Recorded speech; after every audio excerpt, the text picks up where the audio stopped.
Joe Biden actually has an option to eliminate this back and forth with Republicans who are operating in bad faith in reference to our debt ceiling. Now remember, if the debt ceiling is not either A, extended or somehow ignored, which I'm going to get into in just a moment, that means a lot of people won't get paid, but they will still be required to work. You see, the federal government is the #1 employer of Black Americans. A lot of people did not know that. It is true. And many of them are working basically check to check in many circumstances. There are two ways you can eliminate this argument in the future. Number one, when they don't get paid, Congress does not get paid. That's one way to do it. I guarantee you, if you connect this issue of the debt ceiling to the actual pay of Congress 100% of the time, no exceptions, you get a different outcome. That's likely never going to happen. But there is something else that Biden has as a legitimate move in order to make sure millions of Americans are not disenfranchised because of the politics of conservatives. Here it is. House Speaker Kevin McCarthy emerged from his office after what he said was a productive phone call with President Biden. The agreement would be, let's get our teams back together so everybody clearly understands what we're talking about, what they're talking about. Biden called McCarthy from Air Force One en route to Washington from the G7 summit in Japan, cutting short his overseas trip to address the crisis. McCarthy welcomed the chance to re-engage face-to-face. The president said he's already addressed deficit concerns at the heart of the stalemate. I've done my part. We put forward a proposal that cuts spending by more than $1 trillion, on top of the nearly $3 trillion in deficit reduction that I previously proposed through the combination of spending cuts and new revenues. House Republicans want spending cuts beyond what Biden has proposed. Two other priorities: recover billions in unspent COVID relief funds and impose work requirements for Medicaid and food stamp recipients. I believe if you're an able-bodied man, you ought to be working. Treasury Secretary Janet Yellen says the deadline to avoid default remains June 1st. But today, some Republican lawmakers suggested the government can hold out until mid-June. Yellen says not so. The odds of reaching June 15th while being able to pay all of our bills is quite low.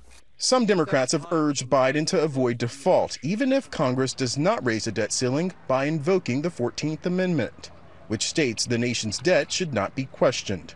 Look, my view is the president should use all legal options out there. I think that is a legal option.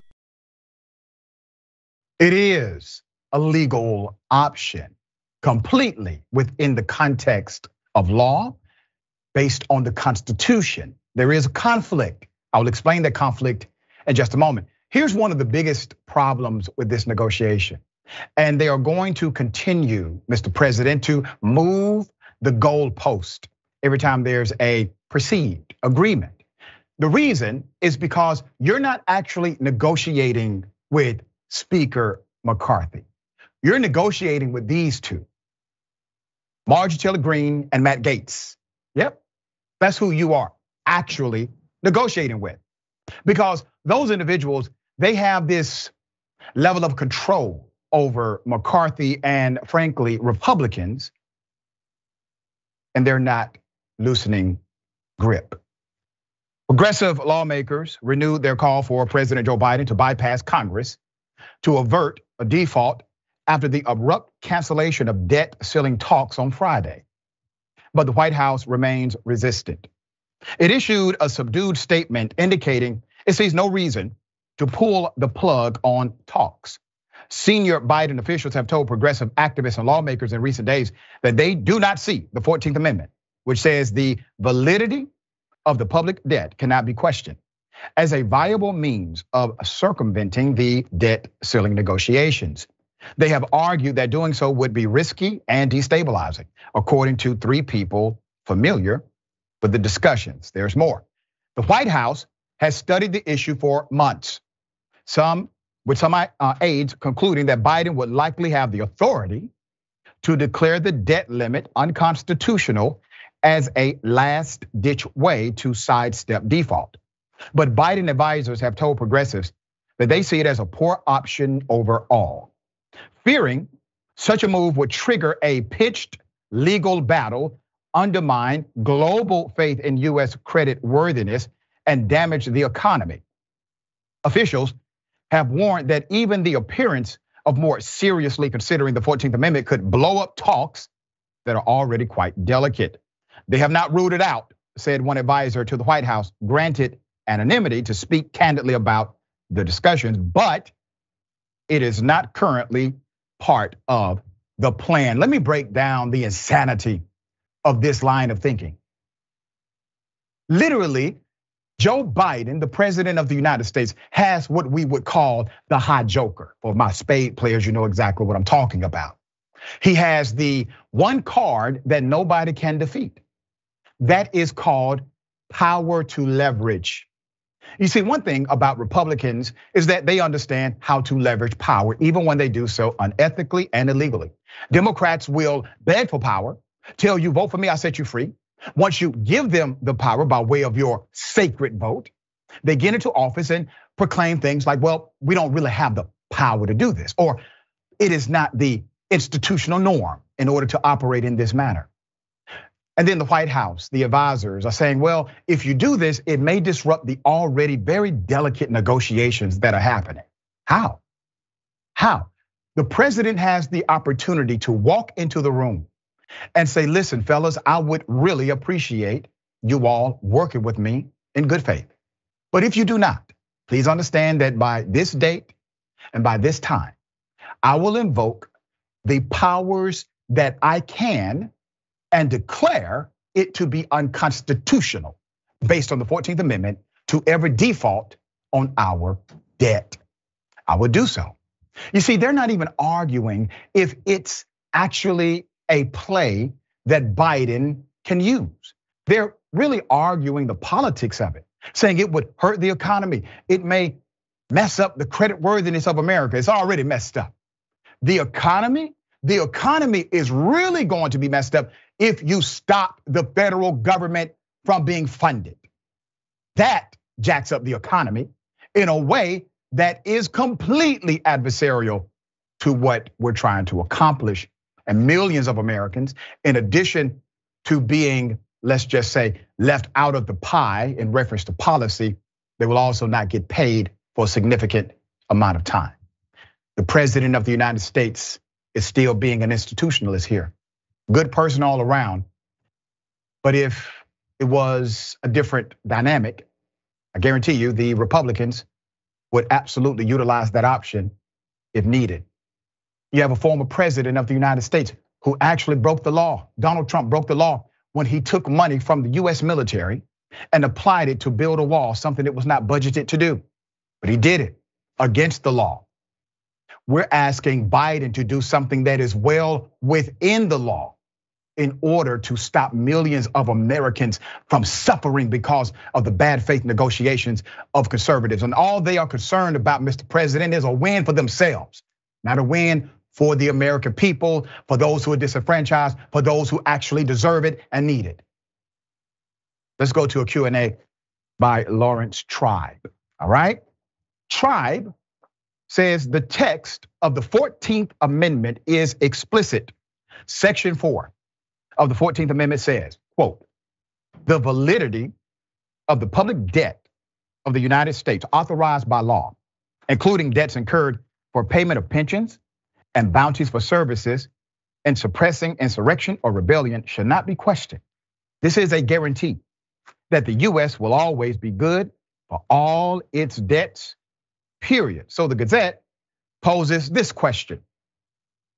So how can a law passed by Congress in 1917 establishing a debt ceiling decide which debts are valid and should be paid and which are less valid and can be put off? Answer, in my view, a debt ceiling law can't legitimately do that. But there's a catch. By leaving that law in place and threatening for the first time ever not to raise the debt ceiling as needed to pay all debts it has already created, Congress can cause economic crisis by pointing to that debt ceiling or to that ceiling and generating panic because nobody can say for sure what would happen when the ceiling is breached. From 1789 to 1917, Congress incurred debts pursuant to statutory authorizations, levying taxes and also borrowing money from time to time. When Congress authorized an individual bond issue, typically for a stated purpose, the Treasury Department could then borrow money pursuant to that authorization. That cumbersome process was replaced in 1917 with a statute generally described as the debt limit or the ceiling, borrowing ceiling. It permits the Treasury to issue bonds that would raise revenue that could then be used for any lawful purpose, up to whatever total Congress had previously specified. The statute's original purpose was to simplify things, not to create a tool that could be used to create uncertainty and chaos. Throughout this process, both before 1917 and up to the present, Section 4 of the 14th Amendment has hovered in the background, promising the world that the US could always be counted on to pay its debts in full as long as those debts have been authorized by law. The stakes are so high. They're so high. If there was some level of sentiment, of good faith from conservatives on this matter, this is a different conversation. But it is clear there is no good faith negotiation standard. If there is an agreement, that agreement will be so hollow of the policies we need to impact change that we might as well have not even come to the damn table. All right, Bennie, thoughts on this?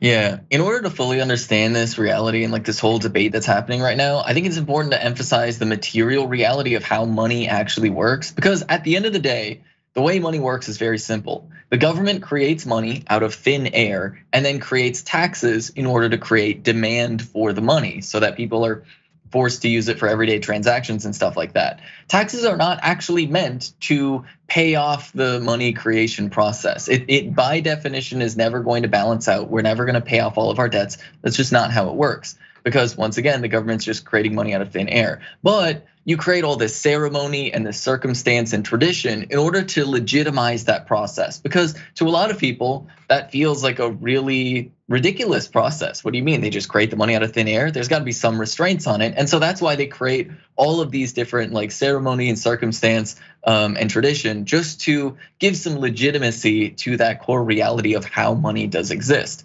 Now, there's a rhetoric point in here that Republicans have really latched onto, which is the idea of the United States having a budget and a country having a budget in general, where if you're sovereign over your currency, your only real budget is the total productive capacity of the economy. But the thing is, if the government has that as their budget, that means they could use the money for things that are actually good and helpful to people. And that's not something that right wingers want to do. So they create this reality of, oh no, taxes aren't about just creating demand for currency. They're about paying for these government services. You're paying the government for a service. It isn't that we live in a society that's designed to, help each other and mutually benefit everybody with, public infrastructure and stuff like that. No, you're paying for services. And by sort of putting that mentality onto people, you create this idea that working class people need to pay for government services with their taxes, and that the government shouldn't just be willy-nilly helping people. No, that only goes to giant corporations. And so that's why this is really a debate right now, because unfortunately, a lot of these Republicans have drank their own Kool-Aid,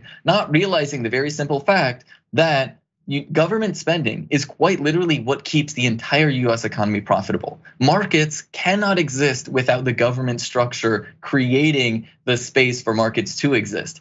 If we default on our debts, everything falls apart. The problem is these Republicans who have bought into this idea of a budget, which was really just a propaganda piece to prevent poor people from demanding more from the government, they've drank the Kool-Aid. And they're like, what if we do crash the economy? What if we do destroy everything? Because they just don't really know how this actually works. And that is kind of what is terrifying, that there's so many people who are elected into office that have unironically drank the Kool-Aid of people like Ronald Reagan and Richard Nixon. So well said. It comes down to indoctrination. They don't even check under the hood. They just accept the talking points as absolute law and constitution, but it is not.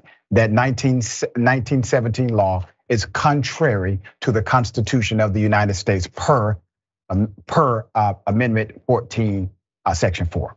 All right, we will update, obviously, as it develops.